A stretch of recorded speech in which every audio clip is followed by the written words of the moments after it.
Hello, and welcome to Jason Cavness Experience. I'm your host, Jason Cavness. Here at Jason Cavness, we're releasing the MVP for our HR platform, and we're looking for people to sign up to help us with the beta testing. To sign up to help us with beta testing, go to www.cavnesshr.co. Once again, www.cavnesshr.co. Our guest today is Tony Taylor. Tony, are you ready to be great today? Oh, always, brother. Tony Taylor is a motivational speaker born and raised in Gary, Indiana. He has overcome some insurmountable odds. During Tony's hometown was ranked number one as a Don't murder. feel bad, brother. I can't say insurmountable either. I know. I'm surprised I typed it. No, go ahead. Gary, Indiana was ranked as the number one murder capital in the USA. He aspired to be a drug dealer, but due to the resilience of his single mother and beloved family members, Tony realized his true passion of serving others. Tony went from being a high school dropout to a high-level corporate executive. He is now a highly requested motivational speaker. Tony has traveled internationally, giving talks centered on leadership and overcoming adversity to some of the biggest companies and amazing schools in the world. He is passionate about giving his audiences the necessary tools to overcome the individual struggles to become the absolute best self. So, Tony, I'm interested and very excited to learn about your life story, how you came to the spot you're in your life right now. Yeah. I'm excited to be here, brother. Thank you so much for the invite, man. It's amazing to actually be one-to-one with somebody right now, man. This is great. Yeah. So one thing we got to talk about is the fact, like how we found each other, right? Because, pre-social media, we probably never met at all, right? Even though we live like kind of close, right? Right. I think I find LinkedIn and social media on your posts, reach out to you, right? It is amazing. Like people talk about how social media is trash, all this kind of stuff. But is it really right? Or have you always been like that, right? No, it depends. I think it depends because it's just like having a neighbor, right? Just like having a neighbor. If you got a good neighbor, you got a bad neighbor, right? That's up to you. That's up to interpretation, right? But it's the same thing with social media. You have a choice, right? Your choice, the span of choice is much greater because you can either engage or disengage. But what I like about social media, especially on LinkedIn, is I can meet people like you, right? We probably would have never ever met. Freaking, you're an HR guy. I stay away from HR. No, I'm kidding about that. But it brings us together. It brings us together. We have the same goal, right? We have the same goals in life as far as our companies, but we got brought together by social media. So I think that is amazing. You just got a choice, man. Yeah. So Tony, what is motivational? What is motivation to you? Motivation. Right. I battle with this a little bit. I think I hear feedback. Yeah, so, I turned off. Yeah. I battle with it a little bit because motivation doesn't really last. Right. We could be so motivated. We could be sitting in here and I could be saying, when I get out of here, I'm going to, go and bench 500 pounds. I can't bench 500 pounds, but I could be motivated to do so. But if I leave this studio, or before I leave the studio, I say, you know what? I'm inspired. I'm inspired to figure out how I can get to a point to where I would bench 500 pounds. To me, that's the difference, right? And that's the difference between motivation and inspiration. I love being motivated, but I want to be motivated enough to get to that point to where there's a decision to make. And I want to be inspired enough to make the decision and make it happen and figure out a plan. So I grapple with the word. I love the word. I live by motivation, but man, with motivation, man, it can go up, it can go down. You know what I mean? It's a wave. So we're both in the military. I know the Army and you in the Marines. I know the Army at least used to have a saying, fake motivation is better than no motivation. What's your take on that phrase? It's hard. It's hard because if you love what you do, right? And I really believe this. I really believe that we should all love what we do. We should love what we do or we shouldn't do it. And if you have to have fake motivation, you should probably check what it is that you're doing or check your mindset in doing it. So for me, I woke up this morning and I was excited because I get to talk about, the subject that is like the blood inside of me, inspiration, motivation, and making things happen and making it work. So I was excited. And I feel like at this point in my life, if I have to fake motivation, then it's not for me, because fake motivation only can last so long either. Fake motivation, you're gonna get rid of the fake motivation spurt that you have before you will, if you're really motivated, right? It's like a quick sprint. So what is, in your mind, what is your job or what is your passion as a motivational speaker? Like when you go speak to the groups, different people, what in your mindset you say, I'm a motivational speaker, I need to do this? So with that, right? With that, I love that you asked that question. For me, when I go and I talk to groups, it's not necessarily what my agenda is, right? My agenda is always to inspire, to ignite, to impact. That's my agenda. But as far as the subjects that we're talking about, it's their pain point. So if I go and I talk to a school in a community that suffered a loss or suffered many losses, then that's what I'm doing. We're speaking on that pain point. I'm talking about subjects to rise them up. I'm talking about subjects to get them to understand that, yes, you may be down, you may even be out, but that don't mean that you need to quit. Keep going. That message is always the same, but it's always different pain points that we're talking about. And, for the majority of the speeches I give is leadership, and then we have resilience, and then we have adversity through leadership, because I believe that everything revolves around leadership, and there's adversity in everything in life. So it depends. It's all in that realm for me. So when you talk to a group of people, how do you know they're getting your message right? And how do you know they're getting your message and going all in? And some of them, and maybe they're just like, no, they're there because they check the box, right? The boss said they have to be there, right? Yeah. Like me, like I'm not a rah guy. So you came to speak to me in a group of people. You're not. If everyone else was like, well, yeah, go. Yeah. I'd be like, okay, I get the message, but I'm not gonna fucking like, in a rap concert, they say like, do your hands left to right, all that kind of stuff. I'm not doing that right. So how do you like make sure those type of people like me are getting motivated? And we're now already, it might seem they're not taking your message, but internally they probably are. The burden of comprehension, it comes from the speaker. That's something I learned from a good friend, a new friend. The burden of comprehension is on the speaker. So it's up to me to make sure that I'm delivering to the person. I'm delivering to the person that don't want to hear what I got to say. Like you said, can give a damn about it all. I'm talking to the person that needs something in their life, right? They need, they're at this point, they're at this moment to where they feel despair. And I'm also talking to the person that think that they got it all figured out, but I'm hitting them with different points, different ways that we can get better, different ways that, yeah, you might feel like you're jaded. You might feel like you're down and out, but there's hope for you. There's always going to be hope for you, but you have to believe in yourself in order to find that hope, in order to keep that hope, in order to like keep going and keep hoping. There's always somebody in those audiences that need to hear it. And for me, as far as preparation and talking to those people, it's simple. Before I get and I do any speech, I spend an exorbitant amount of time preparation, right? It's just like getting ready to go to the field for me. I'm studying. I'm looking at the people. I'm looking at what their pain points are. And I'm putting my presentation together. And right before I do my presentation, I call one of my good mentors and we have a conversation. And usually he already know what I'm getting ready to do. Yeah. And he pours into me. I get on my hands and knees before each speech. And I'm asking God, right? I'm asking the universe to give me what I need to make it through this. Give me what I need to make an impact in the people that I'm talking to. I want them to receive this, God. That's what I'm on my hands and knees. And often I'm on my hands and knees, brother. My wife, she'll be standing right there no matter what audience we're in front of. I get on my hands and knees, and I mean, it's one of those ugly cries, man, because I feel it and I feel the people, and that's what I'm there to do. And I even say, if it's not meant for me today to reach them, I'll get them later. Yeah. But I get up and then boom, it's just like that.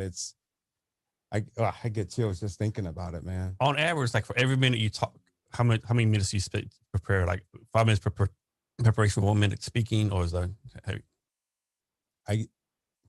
That's hard because I do it until it's done. Okay. Like my daughter's class, I had 10 minutes.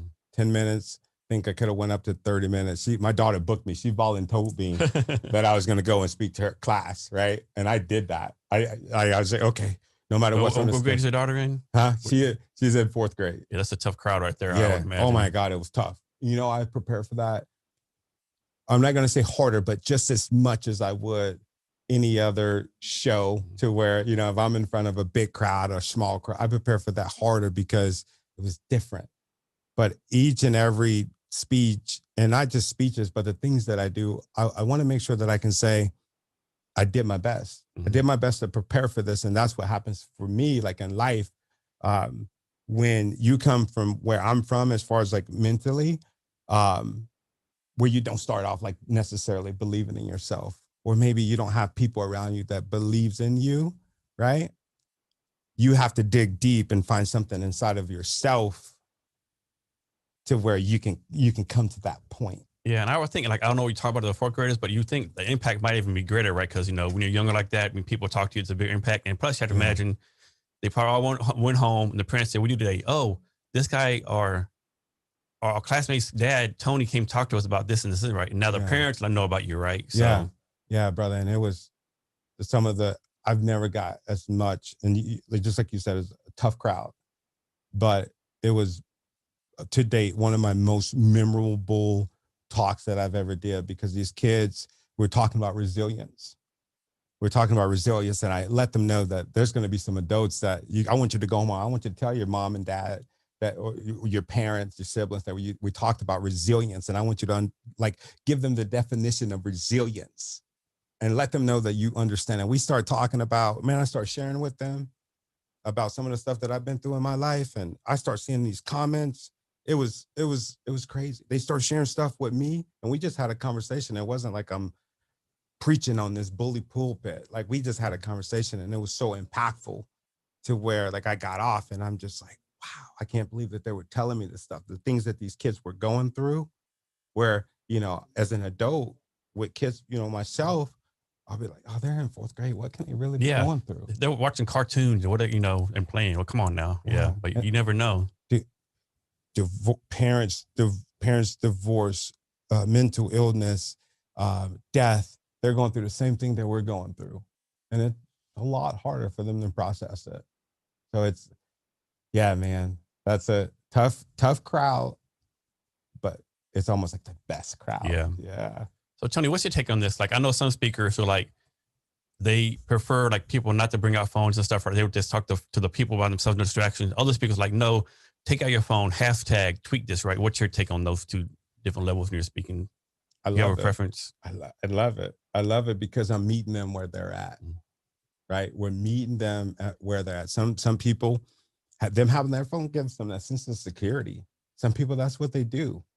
You know, what did I say when you and I got here? You mind if I put this on Instagram, right? Because we're capturing the moment, and that's where they're at. So I say, you know, meet them where they're at. I've been to a concert or a comedy show where if you had a phone out, they were going to kick you out. Yeah, I've been to that, and it's just like, I don't know, like I get it, but then again, it's just not for me. You could have your phone, you could have your laptop. You don't even have to look at me, but I know that you're in that room for a reason, just like I know that I'm in that room for a reason, and I'm talking to you. Yeah, my thing is, like, take your phone out, because if you're like tweeting about it, that gives us more publicity, right? What we're trying to accomplish, right? So more people have eyes on, right? Yeah. No, because and that's what it's about. That's what it's about. My mentor told me, your message, if you keep your message just to you, that's selfish. Yeah. So there's social media. There's millions of people could be watching us right now, right? That's us giving our message, or that's us giving like our blessing. Like, how amazing is that? Yeah. So don't be selfish. If you're watching us, share it. Exactly. Right? Exactly. Do us a favor. Yeah. So how have you dealt with this? And actually, I don't think this probably isn't a problem for you. So, like, you know, like, suppose you put something on social media or whatever, you put yourself out there and you got 100 comments, right? 100 whatever. 99 of them are gonna be like positive, hey, great job. There's always that one. Mm. What are you doing? You know, you're not good at this, you know, you Mm. suck, you know, like not maybe not like that. And sometimes No, like yeah. yeah. And so like what's called a Twitter fingers or social media courage, right? You know, I have a saying like everything you say on social media, if you don't say it in person, you know, don't say it, right? But a lot of people have social media courage, right? Yeah. And it can be distracting, right? It can be like kind of discouraging. How have you dealt with those kind of comments in the past? It's funny because I know that, you know, there's some people in my circle, people on my team right now, they're probably laughing when you said that because um, I'm one of those people, right? And this has come with leadership. We've both been in, you know, the military. Uh, One of the traits is know yourself, seek self-improvement. And me with my personality is, and this is stuff that people probably won't tell you because everybody wants you, just brush it off, just brush it off. Yeah, It's hard to, right? I mean, it is. Man, I want everybody to love me because I love everybody.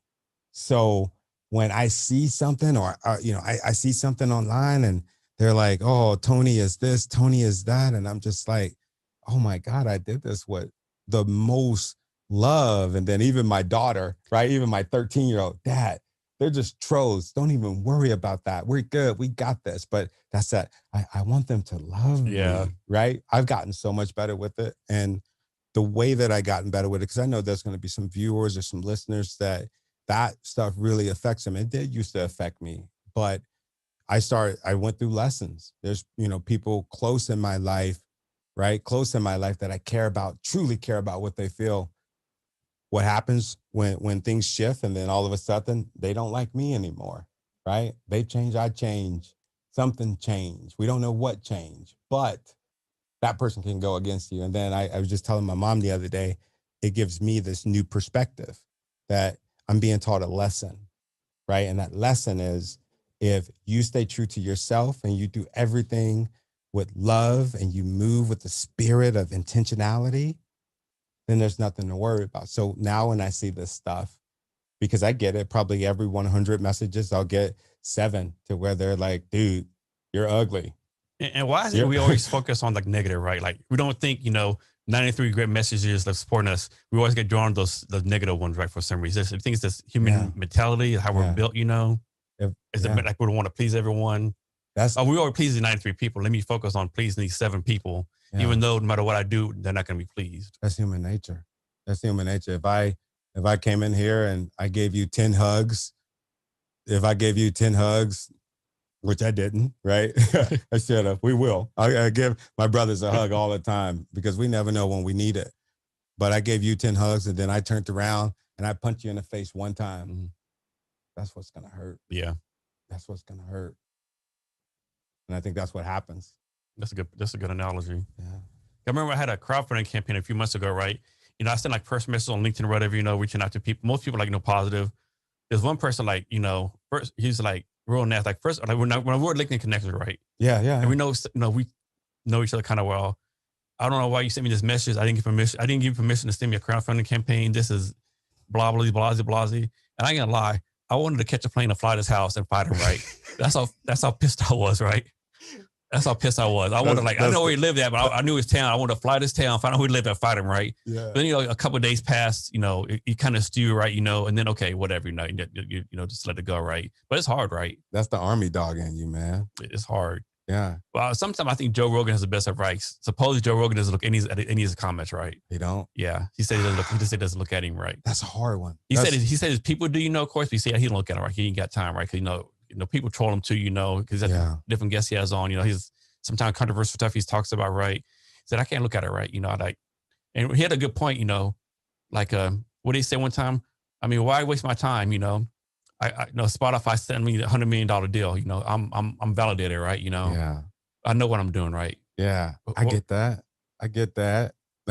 But for me, I draw from, you know,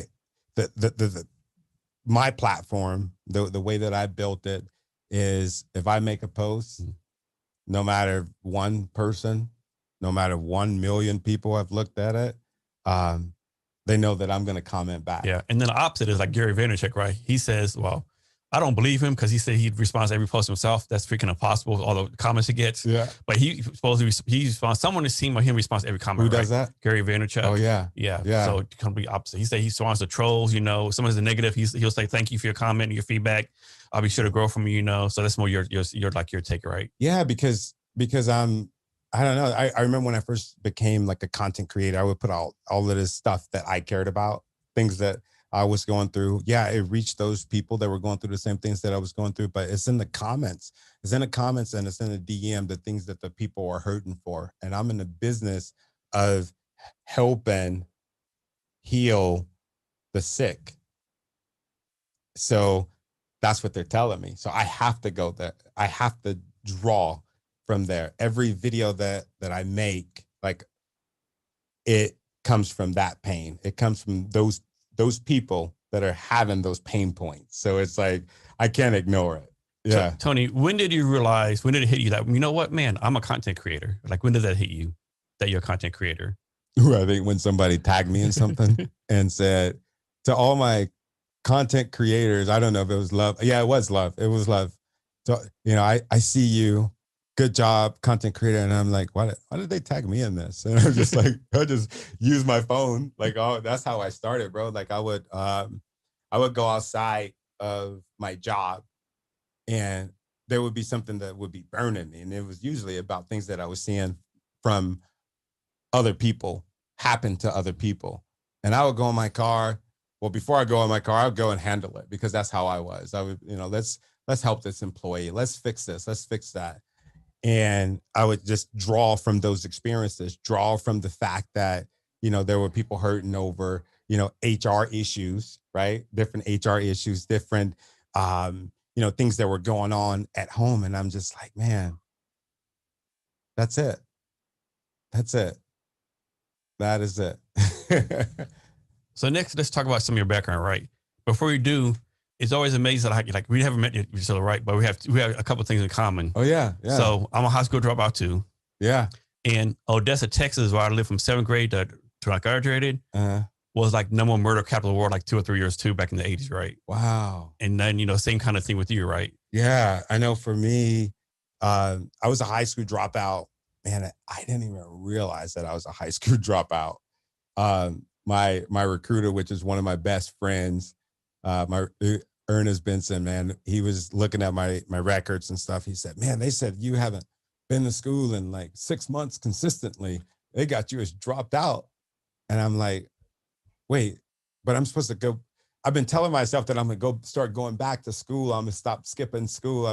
No, son, you're not skipping school. You've dropped out. And I'm like, oh, I guess I have dropped out. And, and just to your point, at that time or around that time, that was when my city was deemed the murder capital of the nation, which was insane to think about because I love my city. I love my city. And I didn't see some of the things that other people saw. So it wasn't really high on my mind. You know what I'm saying? But you would hear stuff, third person or whatever. But yeah, it was rough. Not so rough for me because, man, my mom went through friggin' the blaze for me to make sure that I had a really good upbringing. Not only my mom, but my aunties, my uncles, my grandma. We're a really tight knit family, man. And it just shielded me from it all because I had so much protection and love and just that leadership that we talked about, that servant leadership, man. I witnessed it. How often do you go back to Gary? Before the pandemic, I would say a couple of times. So your family's still there? Yeah, my family's in Gary and Gary, Maryville, kind of spread out. So where is Gary, Indiana? Like how far from Indianapolis, like as a reference point? Gary is from, you ever been to Chicago? So Chicago's closer? Chicago's closer to Indianapolis. We're probably about, I would say 30, half an hour, 45 minutes away from Chicago. Okay. Which is, it's not far at all. Yeah, it's not far at all. No. And so you joined the Marines right after high school? Yeah. Yeah. What happened was it's a cool story, man, for me. But I was standing outside with some of my buddies and I I come in from the house. It was during the time we were skipping school. Didn't realize that I had dropped out. And I come in the house and I see this guy, and he is in the battle of his life. It's a commercial. Battle of his life. He has this freaking sword and he's just fighting. He's like all tethered. It was just so epic, right? Epic. This is like 2001, right? Epic. And I sit there and I'm watching him. I'm watching him lose. I'm watching him win. He got this monster behind his back. And I'm like, oh my God, I got a monster on my back. I got all of these things that are going on in my life, right? I got a kid on the way. At the age of 17, I got a kid on the way. I don't know what I'm going to do. And then suddenly I saw him, through the perseverance, I saw him slay the dragon. And then all of a sudden, boom, he was the United States Marine. And I'm not going to lie, I do a really good job of telling that story. But I go back and I look at the commercial now, and it's not that epic. The graphics aren't that good. But that is what made me make the decision, right? Make the decision. And that was kind of like my breakthrough moment in my life where I'm like, man, I know that I'm a good person, but I'm not doing some good things. I'm not honoring my family's legacy. I'm not honoring my mom at this moment. What can I do? And that's when I had that breakthrough moment. I might have been going to get a cup of Kool-Aid or, making some ramen noodles. Who knows what I was doing? But I saw that commercial and it changed my life. And I was just like, man, I knew that I wanted to be a United States Marine. I knew it. Yeah, one thing I think we do as adults, older adults, I think we judge younger people too harshly, right? Like I listened to this podcast maybe a week ago, and the guy, I can't remember the guy's name on there, but he's a professor of physics or something at UC Berkeley, right? 52 years old. Yeah. He tells us at 20 years old, he had dropped out of college. He was like homesteading in someone's house, right? And he got arrested for fighting, right? So he spent like 6 months in jail, right? Yeah. So at 20 years old, he is homeless, no career, no nothing, and spending 6 months in jail. Now, 30 years later, he's a tenured professor of physics at UC Berkeley, one of the top schools in the nation, right? Wow. And so just the journey people take on is like amazing, right? I think sometimes we like, oh, you're like not doing that in your life. This person on like 1920, are you kidding me right now? Like, give them some grace or something, Yeah. No, I agree. And I think we get held to those standards. We hold ourselves to those standards. We have other people inside of our life holding us to those standards. And it's almost like you got to be ready.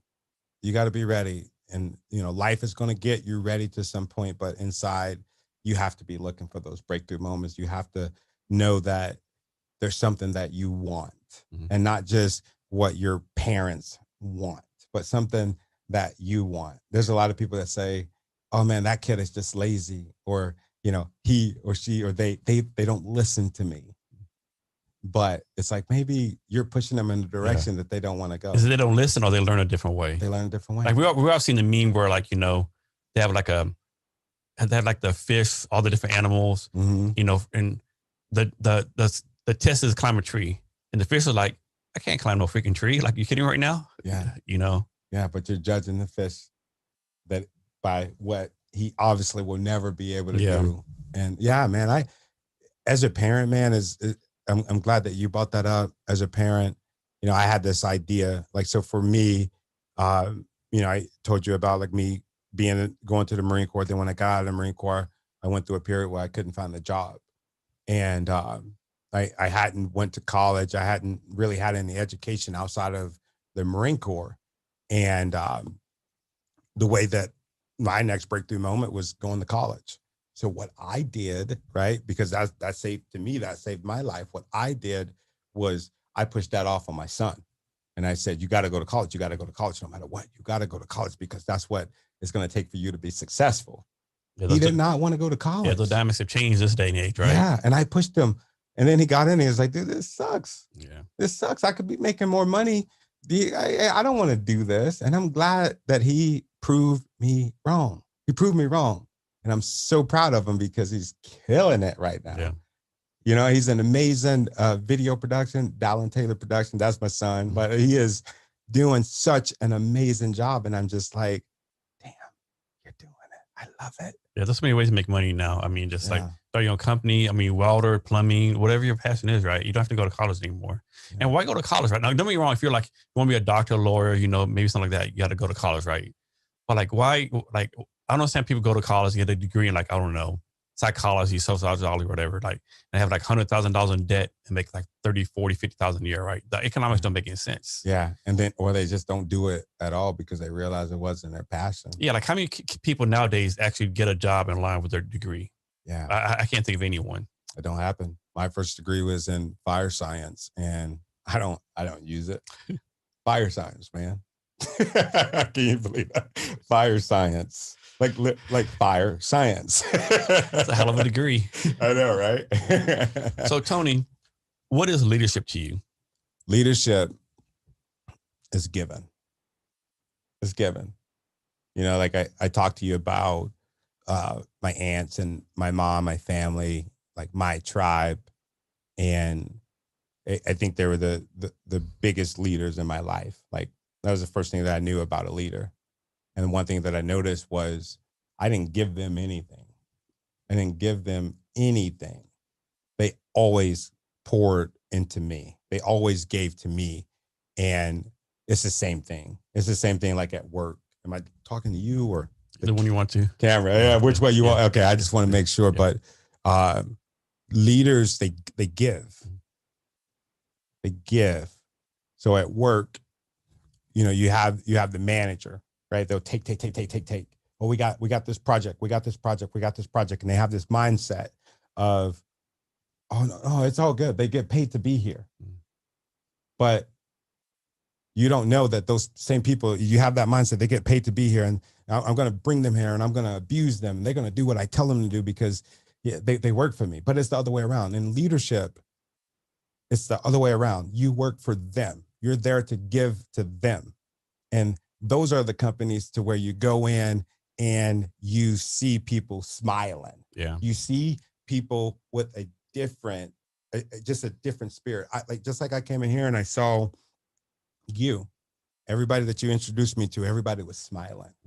This is a good environment. You gave me swag. You know what I'm saying?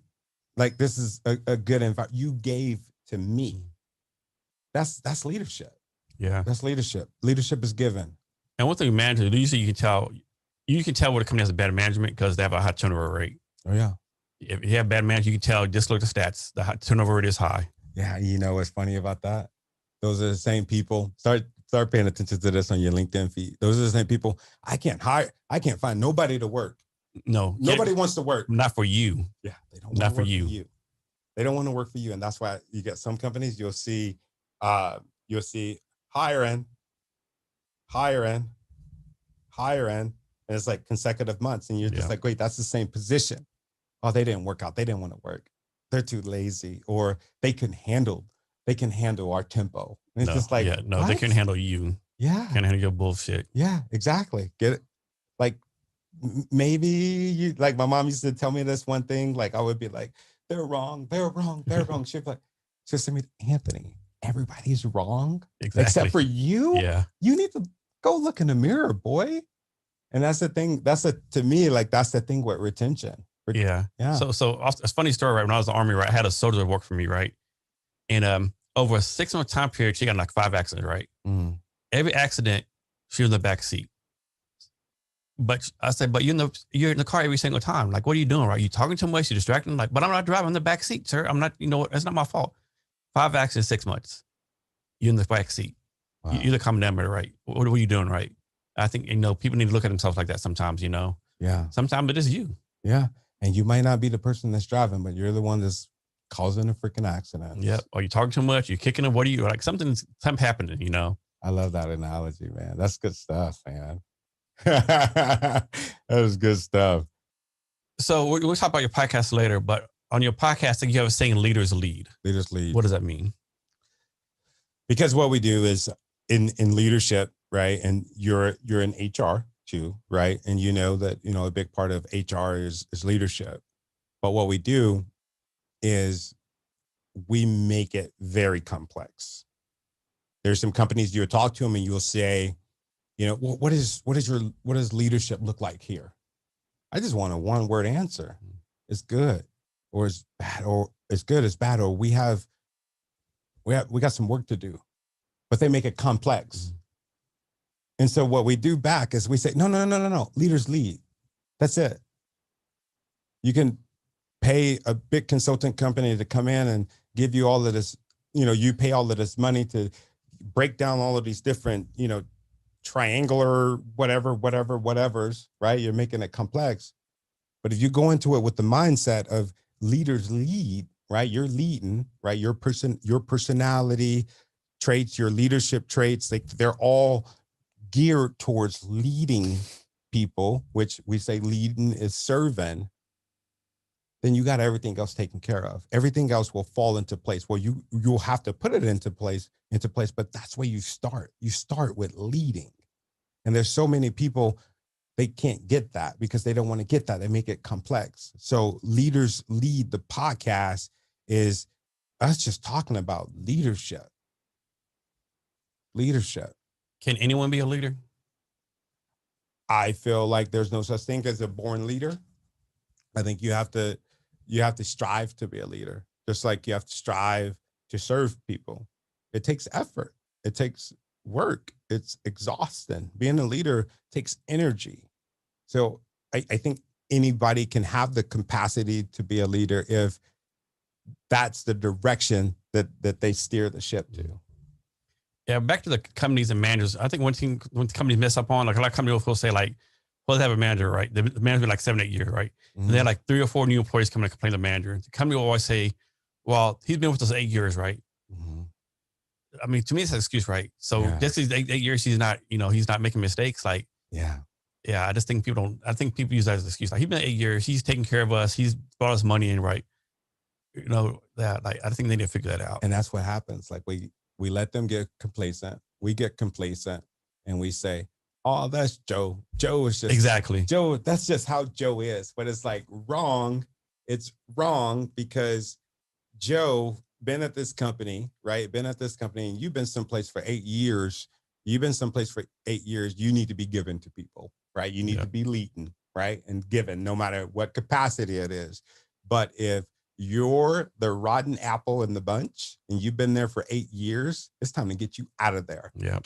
First try to get you trained, right? Do the right things. But if for some reason it's just not working, you're not in the capacity to serve people, people are afraid to ask you questions, people are afraid to work with you, then leaders, it's time for you to be made humble. Yeah.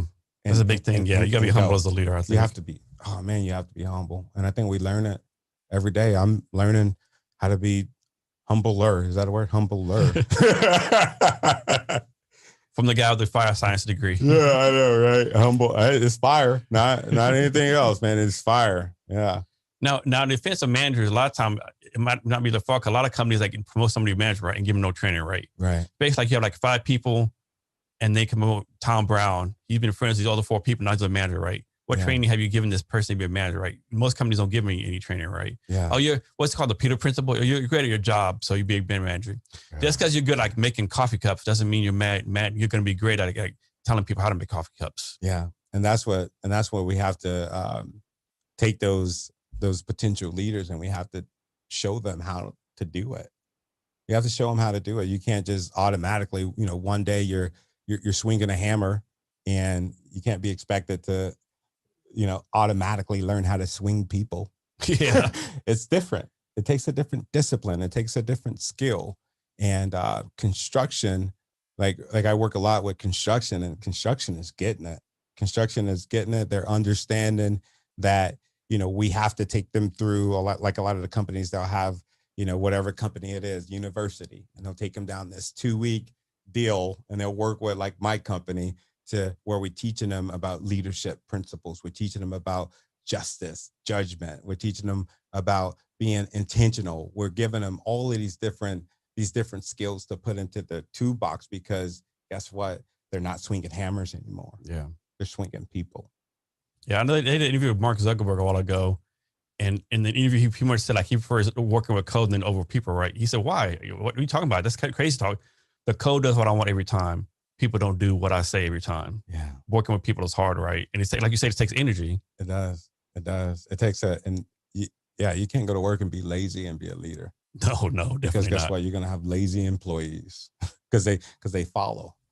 they follow. You know, if I would have came in here and you had low energy and you know, you met me at the door and you said, hey, we're going to do this podcast. I would have been like I think you checked in like 901, 902. Imagine if I said, can like at 928, right? You just waited like 20 minutes. Yeah. You would just end up getting probably madder and better. Like, what's this guy at, right? You're like, are you kidding me right now, you know? But we met with energy. Yeah. Right? That's what to me, that's what it's about. That's what it's about. So Tony, on your shirt, it says #inspire. Yeah. What's that about? So for me, I'm one of those people that it has to be in all my senses, right? Anything that I'm doing, I become obsessed with things. And one thing that I've been obsessed with is doing what I do. I wake up in the morning, I live, I breathe. Like, it's all about inspiration to me. And I started using the hashtag inspire. And I'm just like, I wonder if I can get it to where every time you see that hashtag, it like really inspires you.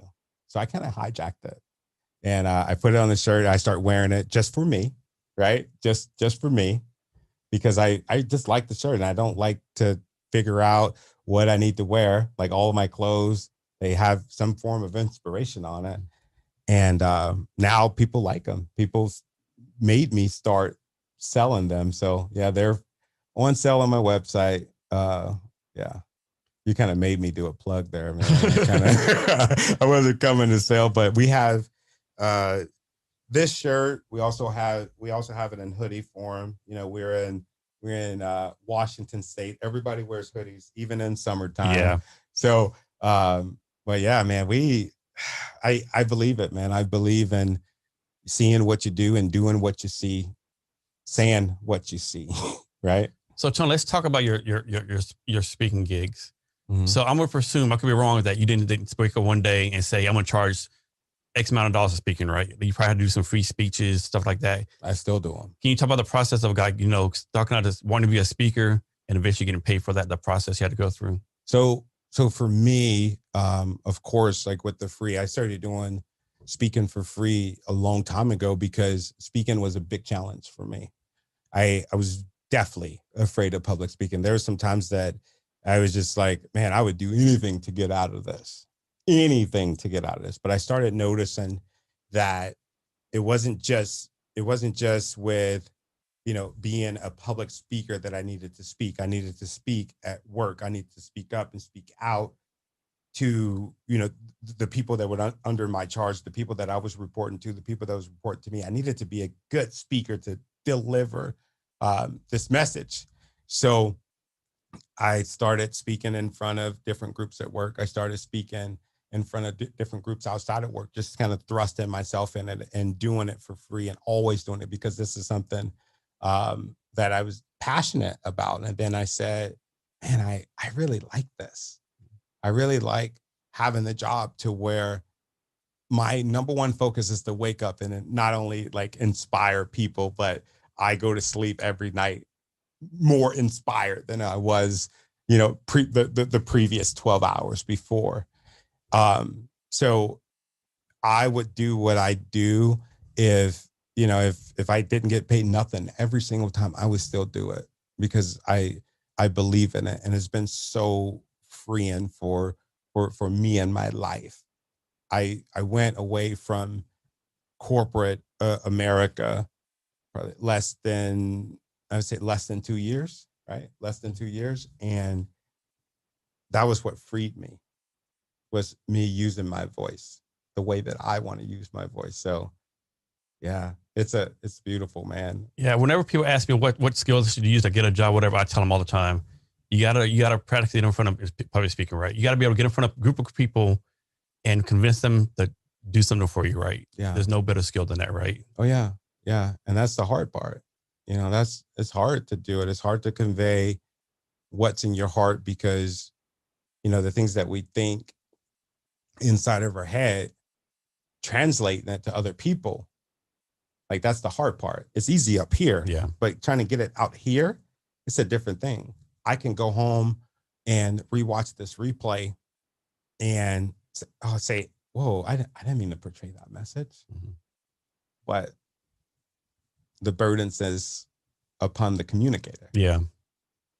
And one thing, like before, I don't talk a lot, but I do speeches, different events. And like before, I would always see, like, you always see people like on public, like politics or news people, whatever.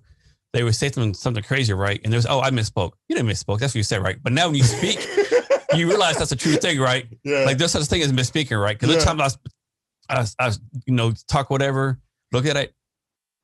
I said that. Yeah, obviously you did. It's on the video, right?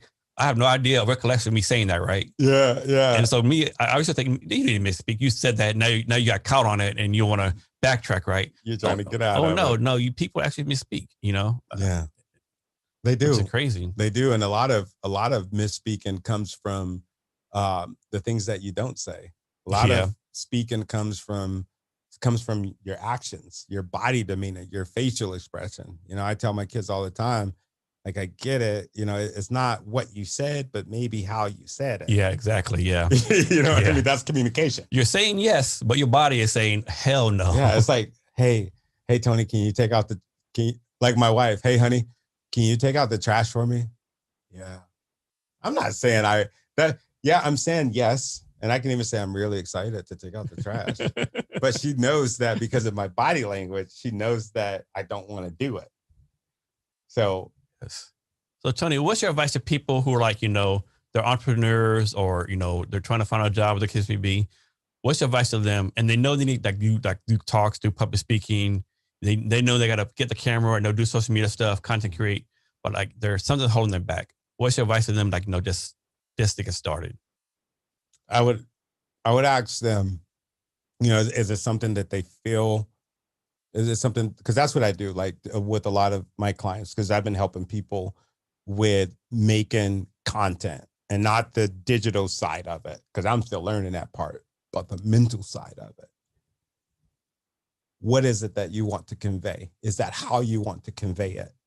Do you really want to make videos? Some people would say, no, I just want my thoughts to get out there.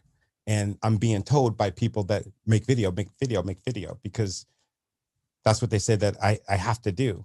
And I'll say, what do you like to do? Are you a good writer? Like, yeah, I love writing. Okay. Well, because everybody is making video now, because people are telling everybody to make video, go and write a blog. Yep. Go to Medium. There's other sources you go to. Do an email newsletter. Yeah. And then if you really want to make video, slide your way into it. And that's what I did, man. I didn't go the writing route because it's easier for me to just talk, but I would just make videos in my phone and would never post them.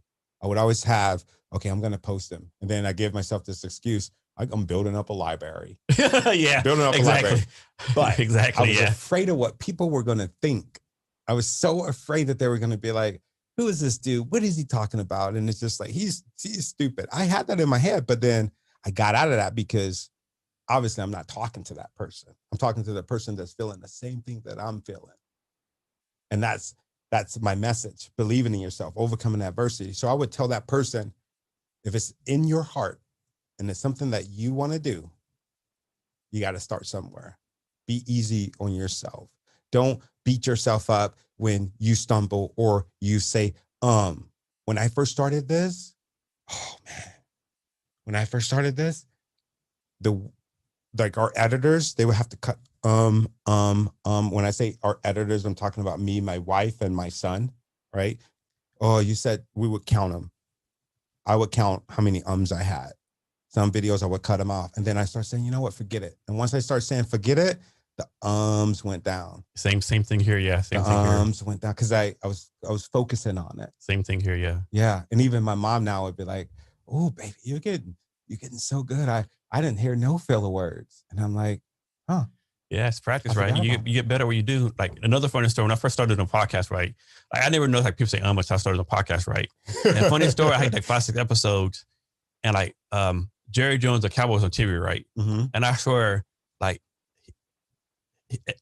he said like 20 times in a minute, right? I would never notice that before, right? So now I was like going batshit crazy, noticing people say everywhere, right? Like, please stop saying like get out of my brain, right? Yeah. And you don't realize when people say filler words. And like, man, Jerry Jones, he's a accomplished speaker. And he's saying like he's like, okay, so maybe I'm not that bad, right? Yeah. Yeah. Because it's you get it in your head that you need to sound a certain kind of way. Like I was going through this period when I first like went into public, like speaking professionally. I was just like, oh man, how come I'm not as smooth as Tony Robbins? How come I'm not as soulful as Oprah? How come I'm not as powerful as David Goggins? But then I'm just like, no, that's not my crowd. And that's not me. I'm the dude that will get on the stage. And maybe that day I'm off because I'm going through life.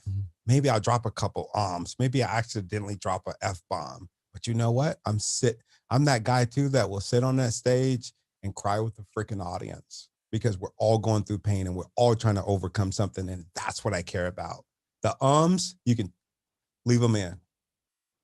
Tony, so when did you, maybe not at this point, right? So you've been public speaking for a while. Do you get to the point where now you say, you know what, I'm actually good at this. I'm a good public speaker. Or your mindset, are you still like hacking it and trying to get better every day at public speaking? I get better every day, and I make a conscious decision to get better. I definitely realize the strides. But I focus on getting better. I focus on making sure that the things that I feel here and here comes out of here. And sometimes, you know, like we were talking about, like trolls on social media, sometimes that doesn't come across right.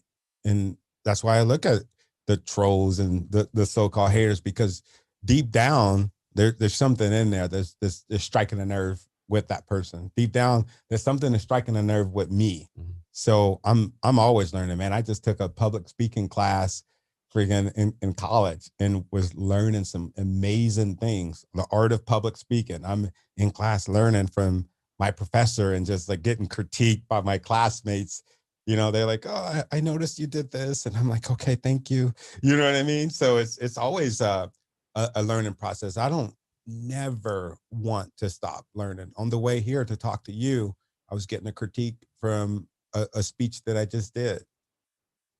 Yeah, I think when you get whatever you do, or speak, public speaking, or whatever case where you do, whenever you say I'm good at this, I'm great at this, I don't even practice, that's next time you're probably gonna fail, right? Yeah, you see yourself a failure. Yeah, but you need it though. Sometimes you do. Sometimes you need it. Sometimes I did a video on LinkedIn, and I was talking about Muhammad Ali. How Muhammad Ali, like some people have to give that to themselves. Muhammad Ali was telling everybody he was the greatest before he had even beat anybody. He was telling people, I'm great, because he needed to believe that. Yeah. And some people, that's what they need. They need to believe that. Some people, that's too much pressure. I'm great. Oh my God. I can't uphold the standard I've given myself. What if I'm not great tomorrow? But it's just like, you know what? I'll choose to get to that point. I'll choose to get to where I can say, you know what?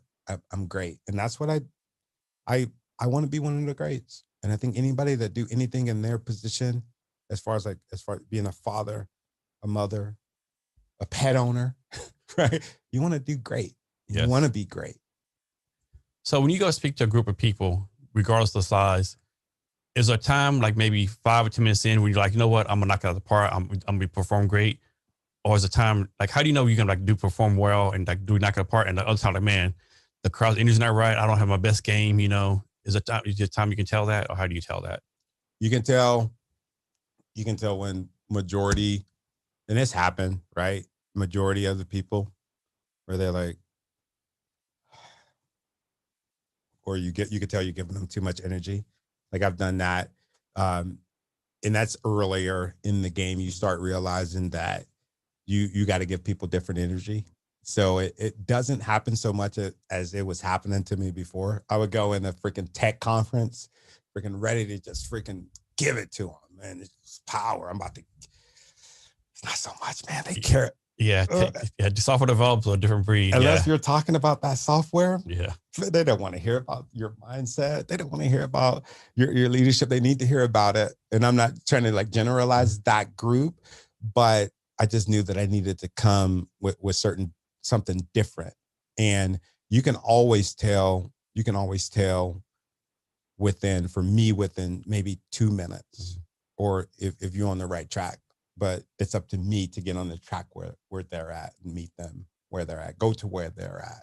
So let's talk about, because he had a speaking at a veteran tech coding hackathon, right? How was that? Yeah, it was good. It was good. It was phenomenal. Were you there? No. Yeah, it was good, man. I loved it. Mhm. I love that. I was working with an amazing dude, and he put that thing together. And the space that he did it, it was deep in the middle of the pandemic, Mhm. and I was like, man, this is an amazing opportunity because I get to meet with veterans Mhm. across the world, right? Across the Yeah. world. Some are looking for jobs, some are still in the military. You know, a lot of them, you know, have since like gotten out of the military, but they're like knee deep in coding. And it was just really cool to see them like mingle on Yeah. that space and be a part of something that I knew that was great from the start. That was the first one, but now, oh my God, it's so big. It is so big. Yeah, the vet hackathon is oh my God, it's amazing. So you're also a John Maxwell certified coach. Yes, sir. So what's the process for that? Man, Because you did some research, brother. oh yeah. You Oh did yeah. some research. I have to imagine that's a big deal. I have to imagine like a kind of competitive process, I would think, Yeah, it is. It's man, it's a wealth of knowledge that you're getting from John Maxwell and his team. They're not stingy with the information. There's some courses that you got that's out there, as far as like speaking, as far as being a coach, as far as like business and anything, right? Well, you pay for the course and you're just like, oh, I'm done with it in a day, and it's just like, oh. But then you have that program where you're actually getting certified and you're actually getting graded on the things that you've been taught, and you're still getting taught. Like even to this day, I still get lessons, right? I still get lessons that you never run out of material. Yeah, it's a grueling process. I mean, you got to go and you got to give a speech and you have to be active. It's really cool. I think it's definitely helped me step up my game and just provide a depth that only John Maxwell can provide. And how long have you been a certified John Maxwell coach? I think I want to say it's been about maybe about 8 months. And I'm guessing you have to like recertify every year and like do different courses. No, it's a lifelong certification Okay. and never stop. But the expectation is that you keep learning. The expectation is that you keep developing your leadership style, because leadership is a big part of that program. Because leadership is a big part of life. Leadership is a big part of everything. So you have to start, or not start, but start and then continue to develop the leadership. And there's always amazing content. There's always things to learn. And every year they have a kind of like a recertification process or program that you go through. It's called the big event. I think that's what they call it, is at the end of the year. Is there like some kind of, I don't know, John Maxwell, like alumni group, Facebook group where y'all like compare notes and connect stuff and whatever the case may be? Yeah, they do have a alumni, and you come together and you talk to them and you say, what's going right in your business? What can I learn from you? And there's always calls every week to where, if you're talking about like the DISC assessment, you're talking about all these different assessments that John Maxwell provides. There's people that walk you through it and continuously walk you through it. They have mentorship program that's amazing, which I haven't taken advantage of it yet, but yeah, it's a good program. I think it's a good start for teachers. Teachers that for your coaching business that you do, who's your target customer? That's good. I'm glad you asked that. And that's why I went to John Maxwell, because I wanted to learn some of the communication principles and use that in my business and get a deeper framework. But the people that I'm helping or going on this journey with are the people that have something to say, just like I had something to say, but just didn't know how to say it, didn't know what to say. So I'm helping those people that are trying to come up in their careers. There's people that have and own their own businesses, but for whatever reason, they can't communicate it. They can't communicate through social media. They can't communicate to, potential investors. They can't communicate to their employees. And what we do is we go and we run them through mock scenarios. We talk to them about different principles that, we learned from John Maxwell's teachings, different principles that we learned from the art of speaking, different principles from all over the place. And my life experience of, just doing it, falling in love with the process. But you would be surprised how many people are being held back by the things that they wish they could say, but just for whatever reason, they can't say it. Tony, can everyone be coached, or are some people uncoachable? Oh, you got me on the spot, Jason. I love it. I think everyone can be coached. I don't think everyone is coachable by, like, we can't, let's say me and you, if we're doing something, let's say like we're on the same path, maybe my coach will work for me. Maybe your coach will work for you. It depends. It depends on the person.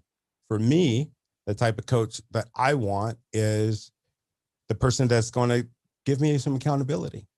The person that's going to say, hey, you said that you were going to stop doing that, but you're still doing it. Oh, you're right. You're absolutely right. Like with my videos, one thing that I started doing, and when I say coaching, I'm bringing this up because somebody reached out to me, and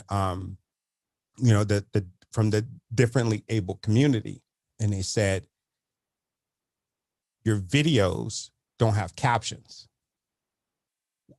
How can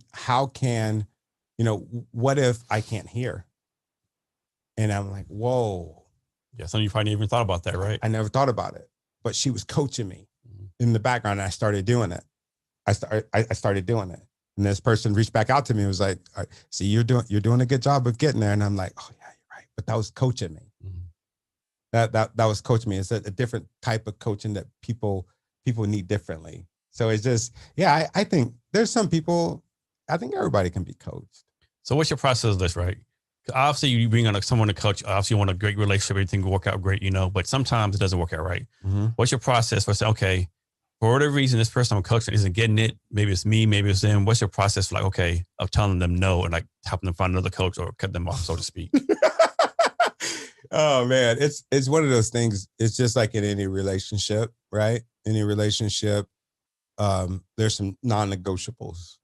Any relationship has to be non-negotiables. I always tell anybody that I'm working with, if you're not satisfied, at any time you can walk away. At any time you can walk away. I don't work in corporate America, so I can say that. And at any time you break these non-negotiables, like we should be able to part.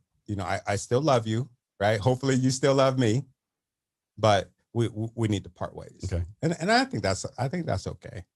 Yeah. I think that's okay. So Tony, I guess I say this right. What makes some people like mentally strong? They can take it over and over again. They're resilient. They take hits. They get up. They survive. They succeed. Other people, I want to say they're mentally weak, but they're not as tough, right? Is this mental makeup, the background? And, if you're mentally weak or you're not mentally not strong, can you become like more resilient?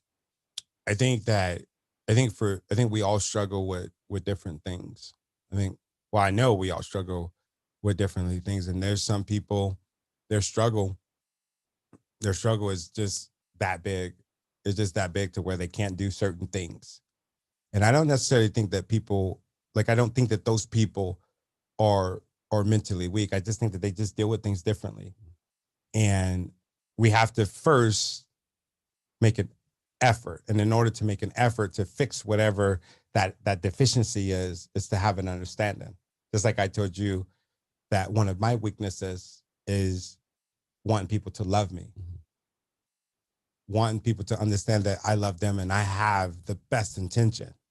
So I recognize that weakness. I recognize that can be exploited. I recognize that I can sometimes exploit that. So that's me getting stronger, just recognizing it. But I'm not mentally weak.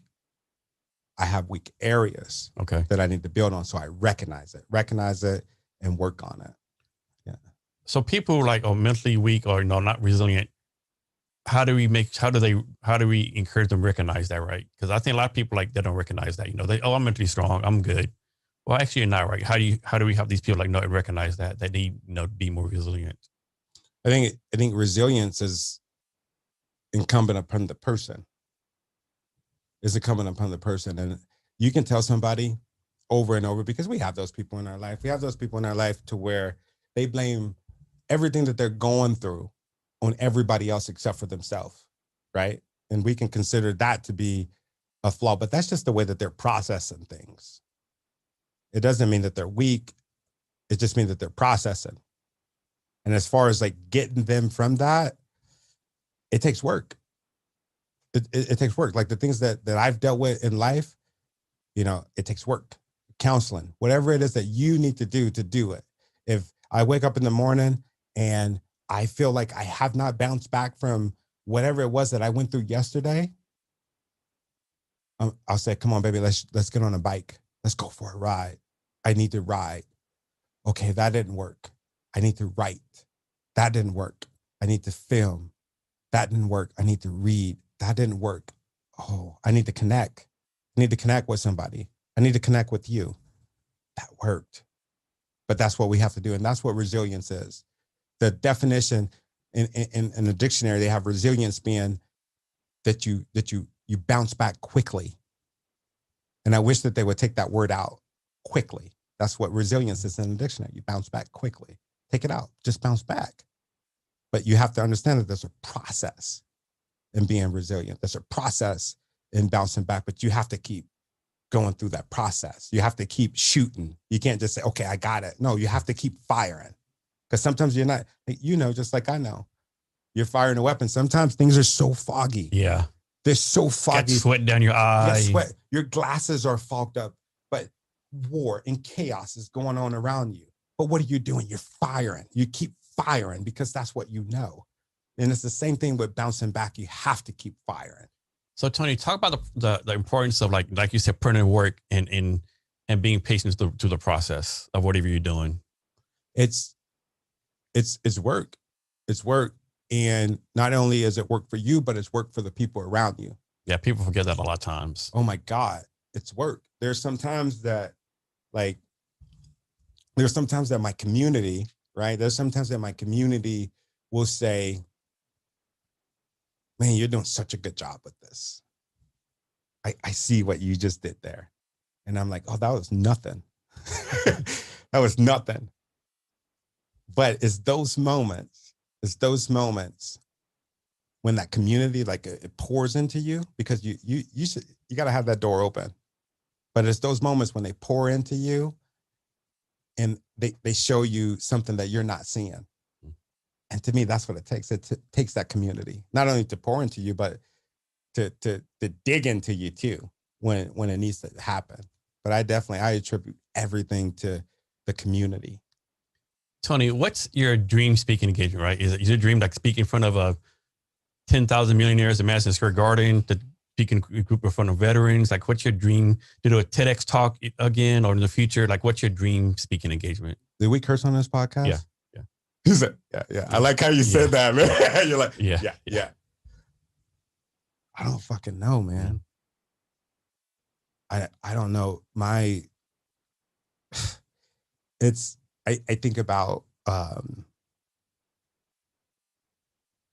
my dream is, like, I got a message, right? I got a message from a couple of different people, but one stood out to me, and he was just talking about, like, I miss the videos that you would do from your car. Mm-hmm. The videos where he was like, I can tell that you had pain in your eyes. The things that you were talking about were the things that you were living. And he said, I miss those videos. Because then I'm thinking, like, wait, what are you talking about? Right? What are you talking about? Because right now I'm trying to, of course, like, a lot of things are polished. But he was saying he missed that because he resonated deeply with those. So I started back doing it in the car videos, right? But that's my dream speech right there, is not where I'm at, but who's receiving it and how they're receiving it. Somebody told me that it saved their life. Not a speech, but a 2-minute and 32-second video saying, keep going, don't stop.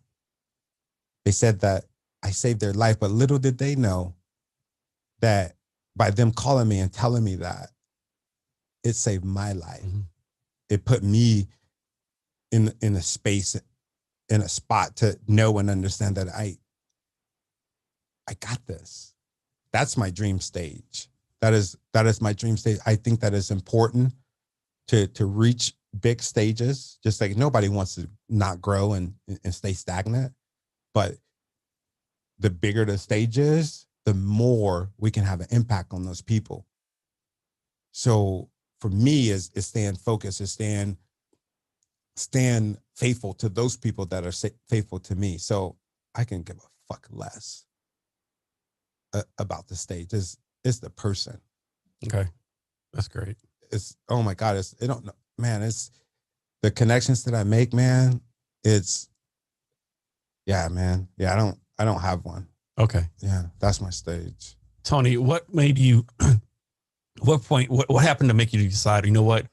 I want to be a coach. I want to be a motivation person. How did that happen? Because I needed it. I needed it.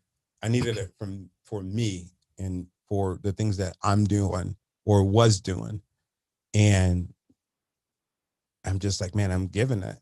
This is what I'm doing. This is what I love to do.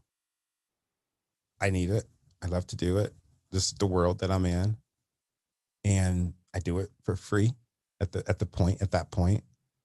Man, and I'm having so much fun doing it. I'm having so much fun doing this than wearing a suit every day to work.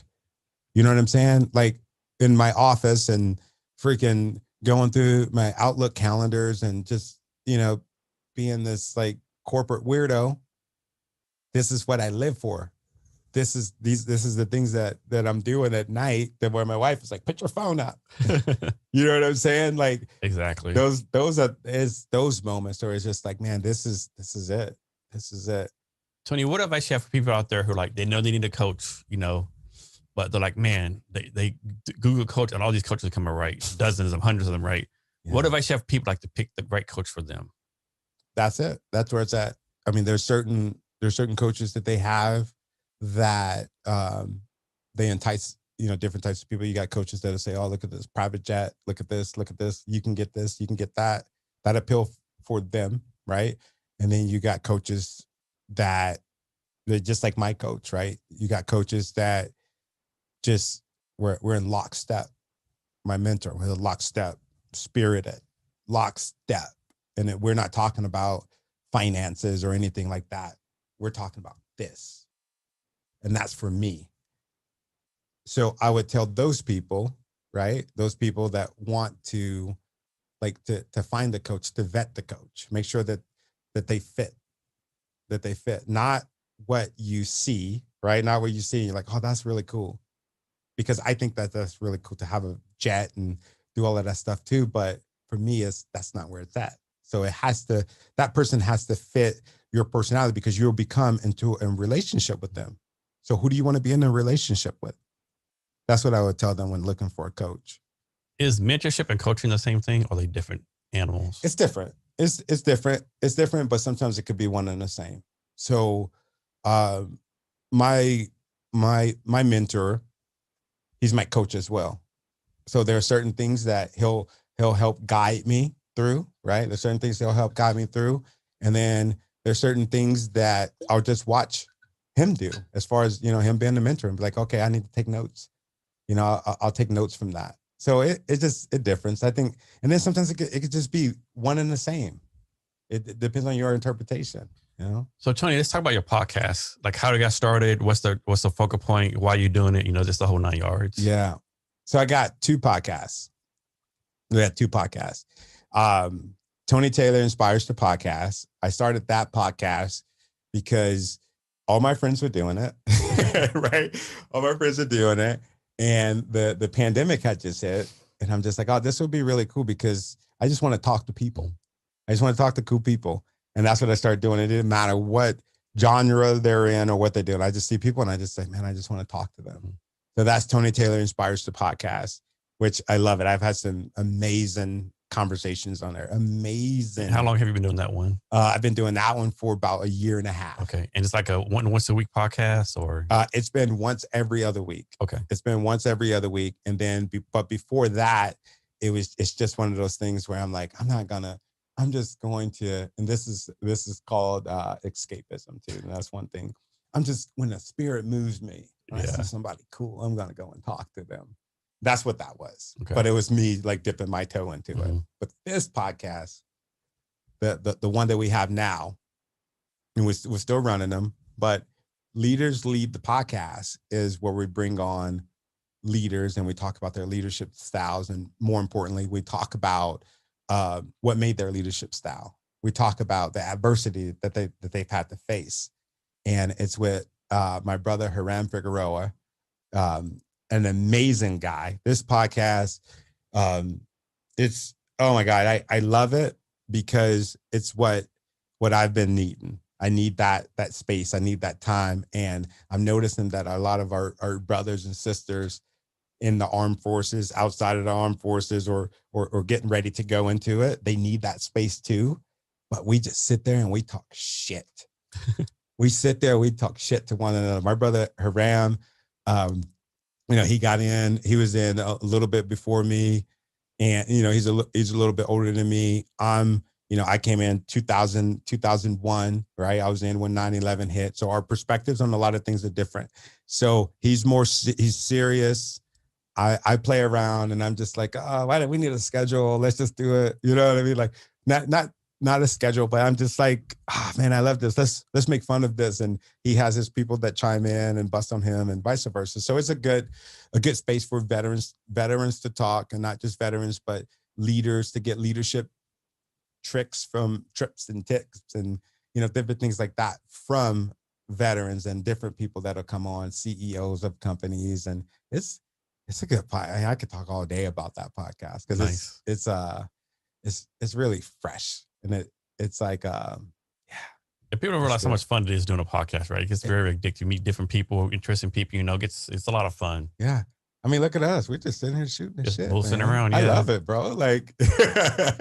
So Tony, you talked about this some earlier, but talk in more detail about like your own company, why you started your company, what you're focused on right now, and what's your vision for your company moving forward. So Tony Taylor Inspires is when we first started it.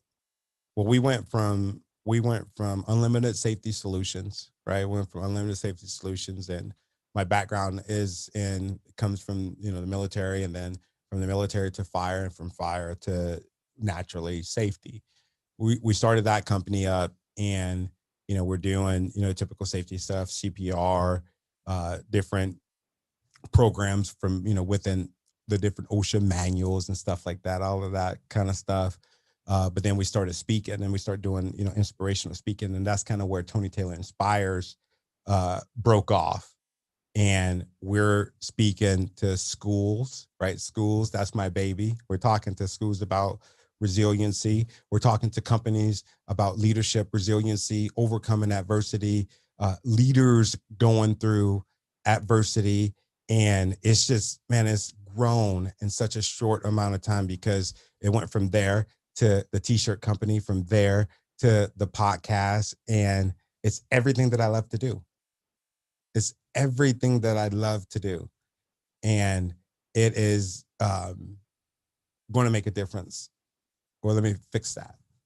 It's making a difference in this world, because we're given so much, and we're making a difference in the lives of other people. We're making a difference in our lives. Like my family, the way that we've like came together on this, and even like my friends that have helped me like bring this thing together, man, it's been so beautiful. So Tony, how do you do this? Right? Like a lot of entrepreneurs, like, Elon Musk famously works 8 hours a week. Other people only work 9 or 5, some people like, do different things, right? How do you do that? What's your schedule usually like? It's a balance. I'm one of those people that I really can work I could work 13 hours straight. I can do it. I could work probably 15 hours straight, but I have a family. So I have to sometimes check. always check myself. I check myself. My wife check myself. Honey, can we just watch this movie? Right. I'm still, I was going through that quite a bit before, right? Before I left and I started my own company, I figured it out. But the hard part was figuring out how to do it with your own company, because that's your baby. I don't care what anybody says. Having your own company is different from working at a corporation. Yeah. Big It's time so difference. different. Oh my God. It's not even close. When my phone rings, it's different from, maybe the CEO of a company, asking me something about safety or asking me something about a presentation that they want me to give, right? Yeah. When I'm working for a company versus when the phone's ringing and it's my company. Yeah, like you're working for a corporation, your CEO calls you. Yeah, I'll call him later. But you have when coming to customer calls, you're answering that call. You're answering that call. You're answering that call. And it's different. It's a whole nother perspective. It's a whole nother perspective. And it's a good perspective, especially for people that have their own company, people like me, right? That's in the same space that I'm in, that they have their companies, no matter what they're doing. A lot of people in my position, they get mad that other people that they work with aren't given as much as they're given. Yeah. It's your freaking baby. Yeah. That's just like saying the neighbor cares more about their kid than they care about you. Exactly. Your kid. They're just babysitting that kid. Yeah, it's not this their is company. your baby. It's not their company, right? Yeah. They're not all in. And I get it. I get it. And also another thing, like a lot of people say, I'm gonna start a company, so I won't have a boss. How wrong can you be? Because everyone's your boss. Your employees your boss, your customers your boss, your vendors your boss, Yeah. Yeah. You start learning that friggin' when you work for somebody, you know exactly who your boss is, but friggin' you have your own company, man, you could potentially have 1 million bosses. Yep. 1 million bosses out there, because before I do what I got to do anytime, I'm always trying to make a phone call to see, what exactly do you expect from me? What do you want, so that I can make sure that you're happy, so that I can make sure that I'm serving, because that's what this is about. It's about serving. So people don't get that sometimes. Yeah, that's what it's about. I'm often like, I walk away puzzled when I leave businesses and there's not a good experience. Mm-hmm. I'm often puzzled. I'm always thinking like, man, like I just would not be in business if I had to treat a customer wrong, if I had to treat an employee wrong. I don't want anybody to walk away from my company not feeling like that they've been taken care of. And people don't realize how easy it is, like, to lose a customer, right? Because like I put this on LinkedIn a couple of days ago on a post I was commenting on, right? So there's a restaurant in DuPont. I live in DuPont, Washington. Restaurant I go to all the time, right? I'm pretty regular, right? Mm-hmm. So maybe a month ago, I went there like 8:30 p.m., right? It closed at 9. We need to start hanging out, man. We live too close. Yeah, we do. All right. So I went there 8:30 p.m. It closed at 9. And they know who I am. And they said, oh, we close at 9. We don't take customers after 8:30. Oh. But you say it closed at 9. Well, I know what it says, but we don't take people after 8:30. I told myself I'll never eat there again. Do you think the owner of the restaurant would have said that to you? I don't know. Probably not. I don't know. Probably not. They're ready to check out and they're ready to go home. Probably so. Yeah. They're ready. I just like that, man, this is a horrible experience. And I think about all the money I put in this restaurant, right? Yeah. Are you kidding right now? But that goes back to what we were talking about before, right? It's that one time that you come in, right? And we all feel it, and you get punched in the face. You're like, I'm never going to go back. Of course, it didn't help. I was like starving, That didn't help either. Like I was like starving, right? I had ate all day, right? Nothing else was open, like. And there's only because I think at DuPont you have there's only a few restaurants that you can go to, and it seems like we have like 20,000 Asian restaurants, 20,000 Thai restaurants, McDonald's, a couple other ones, Yeah, we don't have many choices. Yeah, the choices are slim. The choices are. Yeah, probably help out starving either, Yeah, but give them a chance, man. That's the thing too. That I've been trying to tell myself is that maybe that was just a rough day. Mm-hmm. Maybe that's a rough day, because I'm one of those people, hey, you come to my business, I'm going to serve you. Yeah. And I expect that when I go to your business. But then there's some days where they're off. Yeah. Just like how we were talking about trolls. I'll never forget. And I'm sorry, I'm changing. I'm all over the place, man. That's fine. But it reminded me of, there was this one individual. I mean, he was trolling me hard to the point where I'm just like, whoa, what is this? And all of my friends start just raining in on them like Scud missiles. It was crazy. And I even took it to a Word document, what I was going to say. I'll admit, I have those moments, right? I took it to a Word document because I wanted it to be spelled right, because I was going to give it to him. But then all of a sudden I felt this urge to look at his page. My wife looked at his page and we were looking at it together. And I said, this man is going through a hardship. Mm-hmm. He was going through a divorce. He was going through some things with his kids. He was going through some legals. He was just going through it. And I wrote him back, man, I appreciate you. I really appreciate you, taking time to share space. I might have said something like, I care about you. Mm-hmm. And like, I wish you well, not in a smart ass kind of, I wish you well. Like, I really wish you well. Like, please let me know if there's anything that I can do to help. I didn't hear back from him. Yeah. And I think those people that work in those restaurants or work in just any place, it seems like I have to tell myself a lot, like, man, a lot of them, they're not getting that good leadership. Yeah. They're not getting that. So it's hard, man. So you know how like your brain works, like something random comes up. So hearing your story about the trolls and stuff, I remember seeing probably on Facebook, right, where this guy posted like, "Hey, I was on highway. This guy cut me off. Kind of road rage. I gave him the finger, and I expected somebody to finger back. He raised the other person raised up the Bible, right?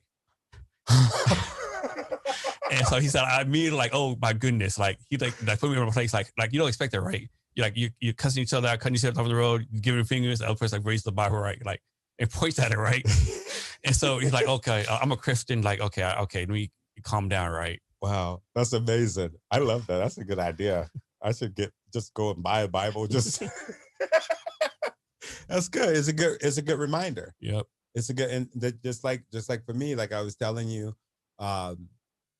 sometimes we need those reminders. We need those, Cavness HR inspire. Like we need to sometimes, okay, I need to be aligned. The Bible, that aligned. And yeah. Oh man, that's good stuff. So Tony, how do you find your customers for your coaching business? Are you like speaking? It's like, how do you find? Do you have like a marketing plan? Like you do Facebook ads? You just like word of mouth? No, I don't. And this is the benefit of actually, engaging with the people that you're connected to. Everybody that I've worked with and everybody that I'm working with hit me up in my DMs. And that was just for me sharing my story. Like I have like pictures of me before of getting ready to do something at work, like years and years ago, where I'm like, I got to remember this moment because I got it locked in my head. This is what I want to do, but I would be sweating because I'm so freaking nervous. But then we'll go kill it or bomb it. Right? Because I'm not that vain. I bombed some stuff, but just from sharing that story and, people resonating with that. I've had other people send other people to me like, okay, you need to talk to this dude and, they'll connect and then we'll just start talking and we'll start working from there. And then they tell somebody else about you. But dude, there's been no marketing with it. And it's my baby. It's I would say the most organic thing that I've done like in my life. And it's so rewarding to see people come out of their shell and get in front of a camera and say, dude, I don't need you anymore. I don't need you anymore. Not only can I work in front of a camera, but dude, you're fired because I got everything from you, but this person is going to make my stuff, we're going to do a whole production. And I'm just like, yes, like rooting them on because that's beautiful. I think speaking is beautiful. Speaking has changed the world, right? There's speeches. Yeah. You go to every pivotal point of time since humankind. There's always been speeches that have been given to change time. How beautiful is that? How beautiful is it to help somebody on that path? So, Tony, you bring up a good point.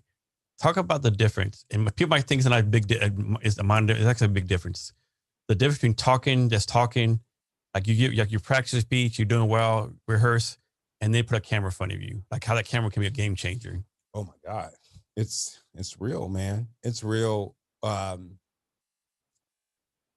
was talking to somebody the other day about this. It's walking out on a stage and seeing, for me at least, and seeing, boom, it's live, right? When you start seeing the attendees in virtual versus on the stage, or not even versus because it's together for me. But there's different emotions that come out every time. I'll never go out and give the same speech. It just doesn't happen. That's why there's some sets or some things that I've done to where they want to do 3 and 4 rehearsals. Because it's not coming from there. It's coming from here.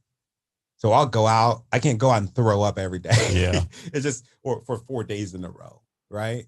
But it's just such a different feeling from sitting at home, getting the PowerPoint together, or sitting at home thinking about how to put it together or working it. But you get on that stage, you start connecting, right? And if you're connecting with those people, you start feeling those people. Those people start giving you stories. You start leaning into them and saying, what do you think about that? And they're telling you stuff. And then you're connecting. And this person wants to connect. It's, oh my God. Doing it versus actually planning to do it is totally different. Very different, yeah. So Tony, I'll make this number up, right? Let's suppose tomorrow you have 50 things to do, right? How do you make sure that you focus on priority 1 through 5 versus going like numbers 42 to 47? I usually go with, and this has changed. I usually go with my heart. Before, when I was employed, I would go with first the company. What does the company need? Like, what do they need? What goals, objectives? And I would go with that. And then I would work in the things with my heart projects. Okay, we need to do more reaching out to people. We need to do more reaching out to our employees. But, it was always somebody else's objective, right? Because you work for somebody, that's the way it is. But for me, it's how can I make an impact? How can I inspire? How can I ignite somebody? How can I ignite myself? What am I feeling? Which is a beautiful place to be for me. What am I feeling? And that determines my day. Of course, there's some things that I have to do. Yeah. You know what I mean? Like yesterday, I had to get on a Zoom call with my doctor. I didn't really want to, but I had to, so I put it in there. But if you would have called me and said, brother, I need you, guess what I would have did? I would have talked to you. Mm-hmm. Tony, how do you make sure you take care of yourself? That's a good question. It's something that, like, as a family, right? And I say family because we watch out for each other. My wife, my kids, hey, what are you doing? You and mom should go out. Or, honey, you should go for a walk. Or, like, we're always checking in with each other. But for me, I had to make sure that I'm open for that. And I had to make sure that I'm open to making myself do those things. Because, if I go down, I'm no good to everybody else. I'm no good to nobody else. Yeah. So I make that a priority. I just started this new thing where I'm on my bike. I'm biking, right? It's weird. Like I told you, I'm in it. I got the helmet, right? I got speakers on it. I know how fast I'm going. I got the little cool bike. Like, I can just do all of this crazy stuff from it, but I'm in it. And the first day I got the bike, I put it on Instagram. Got a new bike. Then the next picture, broke my bike. You know what I'm saying? But I do stuff like that, man. I'm on my bike. You might see me freaking in the Sound one day. Oh, that's Tony. I'm in my boat. I'm changing it up. Maybe I go see a play, but to me, that's what being a leader is. Like, if we were working in a company together or we were doing something together, that's one of the first telltale signs. If you're grumpy or anybody that we're working with is like grumpy for whatever reason, they're not taking care of themselves, man. Yeah, that's a good telltale point. Sign. So Tony, Let's suppose someone's watching this and they're interested in you, bringing you on as a coach, right? What could they expect from you as a coach? My heart, encouragement.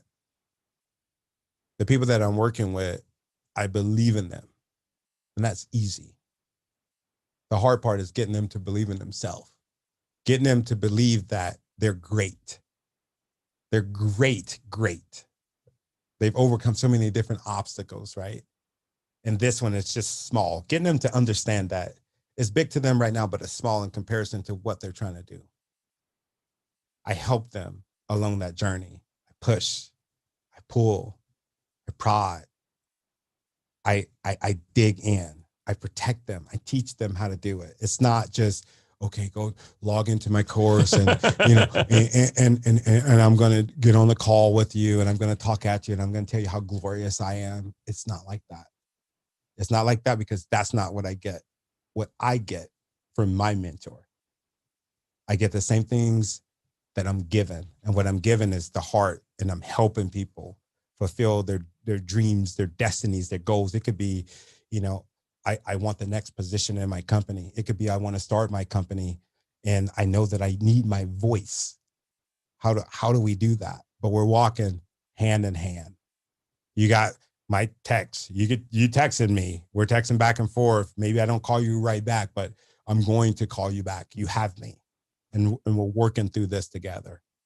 Is there curriculum? Yes. Yes, there's curriculum. Like that. Yes. Got to be some homework. Yes, there's going to be hard stuff. Yes, I'm going to ask you, hey, you said that you were going to do this. I haven't seen it yet. It's not my goal. It's not my goal. This is yours. And you told me that this is what you wanted and that this approach was good for you. So what's going on? Oh, well, I'm a little hung up because I got, okay, send it to me. Let me check it out. The speech that you're working on or the pitch that you're trying to give. Oh, well, I know what's wrong with that. You're scripted. Come out of that freaking script. You cut out your ahs and ums. Stop. You're holding yourself back. Yeah, speak naturally. Yeah, just freaking talk. And the same way that I'm talking to you is the same way I talk to my wife and kids. And sometimes it's annoying because my daughter will be like, oh, don't try to motivate me.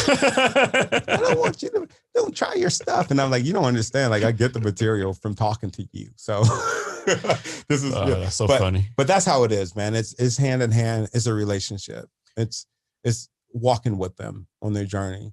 What's your max number of clients you can handle? At this point, I'm only dealing with 15. Okay. And that's still a pretty high number though, right? It is. Especially if like, they're reaching out to you, I'm seem like you're pretty responsive, right? So yeah, 15, that's a lot. Yeah. I'm responsive through text. LinkedIn, that's a different story because it's going in the inbox and LinkedIn. I just tell people, like, especially if anybody's trying want to reach out to me from your platform, man, send me an email. Send me an email or a text, man. That always works best. But I say 15 because I want to make sure that people are getting value. Mm-hmm. I want to make sure that it's not oversaturated. If we're in the Zoom call, you get a chance to talk, right? Because as a group, because I do a lot of group stuff. I do a lot of individual stuff, right? But I want to make sure that they get everything that I have. So yeah, 15 is the magic number. How do you, is there a time when like someone, I can think of a better word, but when someone graduates from you, right?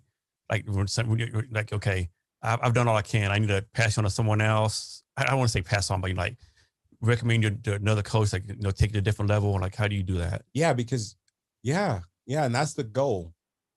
There's some people that even though they're not they might be ready to graduate you, but they'll hold you back. They will hold you back because they want to still be in your pockets. Yep, exactly. There's some relationships you need to let go. Like I told you, I've been fired. I don't need you no more. You taught me what I needed. And I understand what my capacity is. There's some people that I see right now that I've helped, and I'm like, wow, they've surpassed me. I cannot help them no more. And that, to me, is a beautiful feeling. I That have is to a imagine it is. beautiful feeling, being able to do that and being able to say, hey, listen, you're doing an amazing job. You know who I need you to talk to? I need you to go talk with the folks at Cabinet HR. That's who you need to go talk to right now, because they can help you. We're still going to be in a relationship if that's what you want, but they can help you with what you need. Tony, so is there anything I should have asked you that I didn't, or anything else you want to talk about? That's a good question. I want to ask you some questions. Okay. Oh, no, man. I think we hit it all. I think if there's one message, that I would give to the people, give to your viewers, is believing in yourself. That's what I believe in. I believe in myself. I haven't always believed in myself, but I'm a testament of what can happen if you do believe in yourself. The hard part is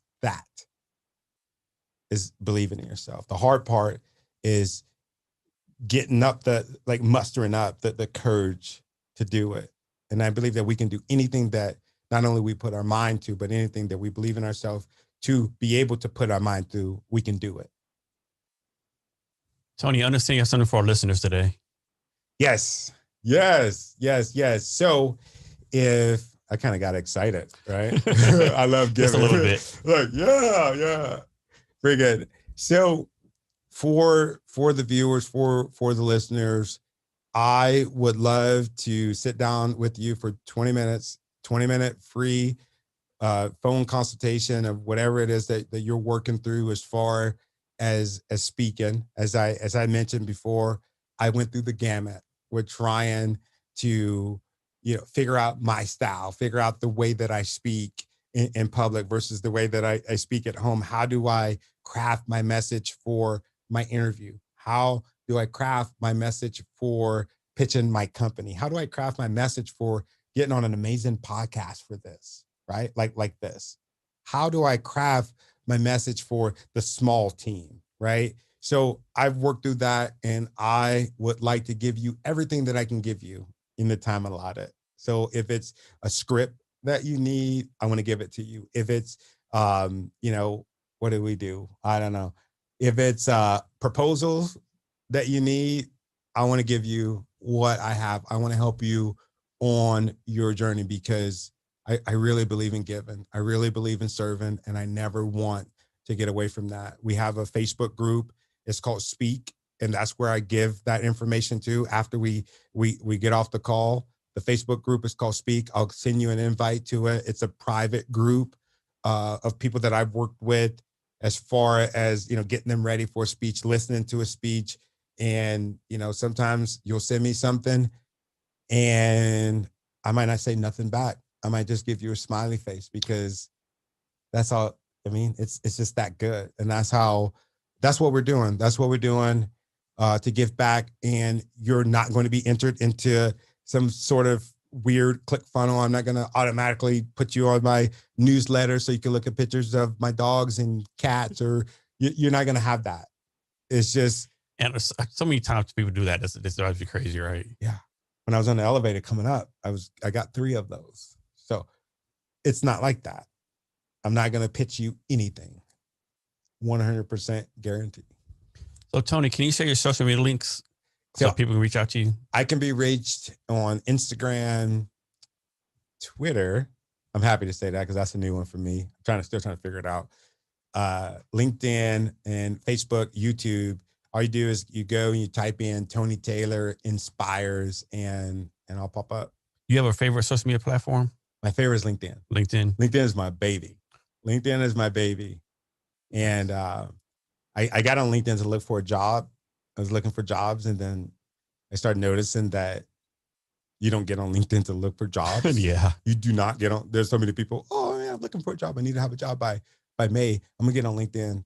No. And it's April 29th. No, that's not how you do it. Yeah, you can apply for jobs, but everybody's looking at your social media. So LinkedIn has become, one of those things to where you can express yourself, like really express yourself. The last jobs that I had, man, I didn't really even interview for them. They felt like they knew me because of my videos. Yes, exactly. And that's what they hired me in. And that experience, not just because I'm so amazing, because that's not the case, but everybody is experiencing that. So LinkedIn is my favorite because that's your resume. Nobody's really even looking at the words that you have on. They are, but they want to see you. They want to see how you roll. So yeah, LinkedIn is my favorite. And to our listeners, we'll have the link to his gift and his social media on the show notes. You'll find the show notes at www.cavnesshrblog.com. And don't forget to sign up for the Cavness HR beta testing for our upcoming HR platform at www.cavnesshr.co. So, Tony, we're coming in with this great talk. Can you give us any wisdom or advice on anything you want to talk about? Yeah, I just closing words. Anything that you got going on inside of your life, make it happen. There's so many obstacles. There's so many things that are put like up against us, right? They're there to make us stronger. They will make us stronger. Anything and everything that you've been through already, you've surpassed it. You're still alive. So the things that you were worried about yesterday, like you didn't die from it because you're listening to this message. Remember that. Hold that. Hold that, because it is the truth. It is self-evident. And keep going. Like you can do anything that you put your mind to, put your action through, change your mindset, do the things that you need to do to make it happen. Tony, thanks for your time today. I really appreciate it. Thank you, brother. That was good. And to our listeners, thank you for your time as well. Remember to be great every day.